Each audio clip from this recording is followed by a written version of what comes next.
Hey guys, it is Carl Brown here for GuitarLessons365.com. Today I'm going to show you guys some things called borrowed chords. Now I had a request on the site that somebody was like, I'm trying to figure out these songs and I'm cruising along, everything's going well, and then all of a sudden there's a chord that is completely not in this key. And it really throws them off and they have a hard time figuring out. They called it non-functional chords or harmony or whatever.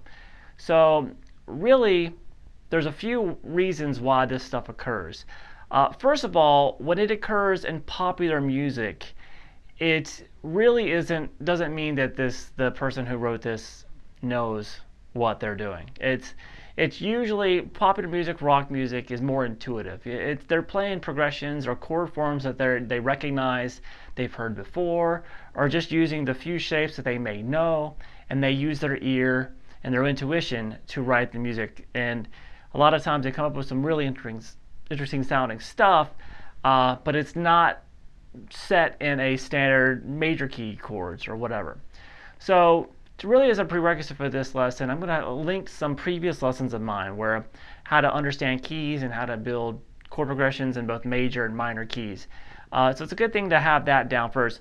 But we also have a download for this lesson as well that's going to cover what I'm covering in this lesson with borrowed chords.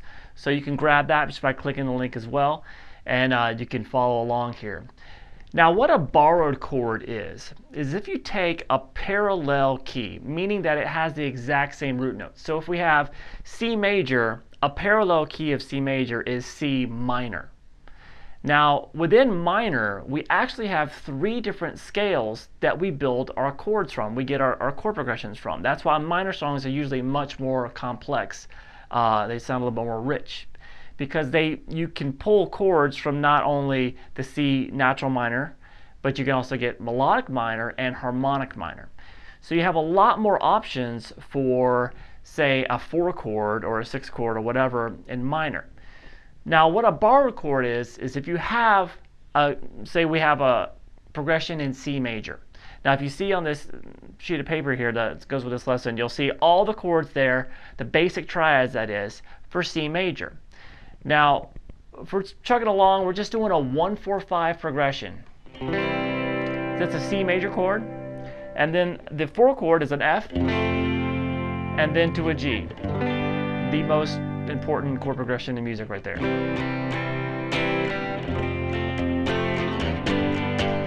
But also extremely predictable. So you can mix it up a little bit and pull a chord, the 4 chord, out of the minor scale. So if you look at your minors there, the 4 chord can also be off of an F, but it's an F minor chord instead of an F major chord. So instead of sounding like this, we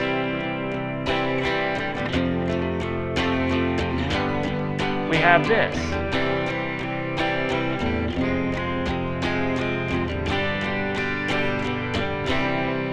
All right, so that obviously changed it up, but it still sounds like it's in C.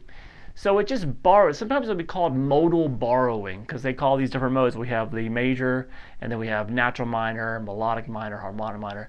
So here it called a few different ways, but you're basically just borrowing a chord, the 4 chord. Instead of playing the 4 chord in major, you're borrowing the 4 chord from minor, one of the minor scales as well. So if you know how to build your chords in minor keys, which hopefully if you follow along with this, one of those previous links I'm going to send you guys to, then you'll be able to easily create these chord progressions that are in C major and be considered C major, but they go into lots of different other harmonic ideas. You're borrowing chords from the minor keys as well.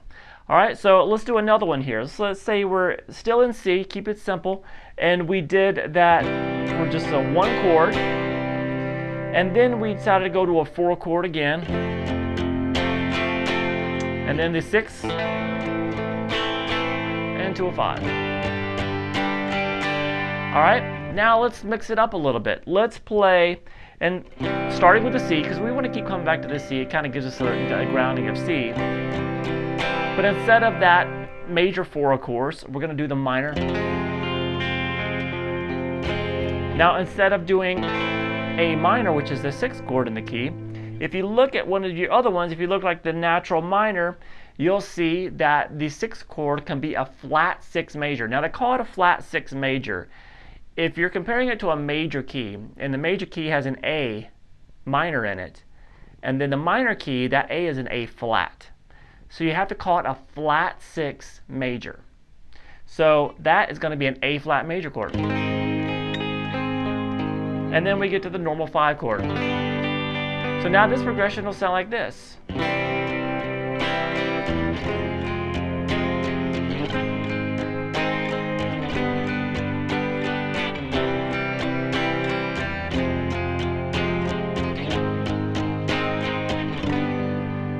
So you're using chords out of natural minor to really kind of C natural minor. You're borrowing them when you're playing in C major. It's really a cool way of making the sound a little bit more interesting. Let's do one more here. Let's start again with the C. Now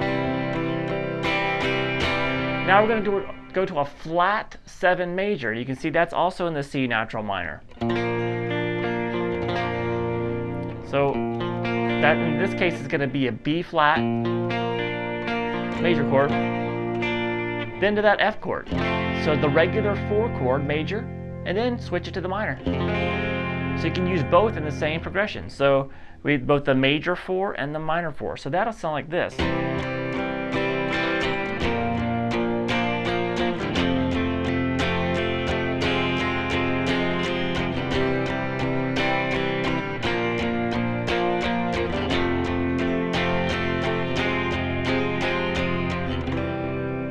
Still sounds like you're in C. It ended on a C. So what I want you guys to do now is, always start on the 1 chord, the C, to really give you that foundation. But create chord progressions. It could be just, 3, 4, 5, 6 chords in a row. But really mix up these chords. You can use the major 4 and then the minor 4, or you can use just the regular minor 6 chord and then the flat major 6. I mean, whatever the flat 6 major, all within the same progression. You can create some really cool and interesting chord progressions. It's a really fun way of writing and playing music. Now, I'm going to do another part of this kind of series where we're using chords that don't work within your normal major keys with something called secondary dominants. Now, it sounds complicated, but it's not very complicated, and it's used a ton from Bach to the Beatles. In fact, the Beatles love this. So stay tuned for that one. That's going to be the next lesson covering chord progressions. I'll see you then.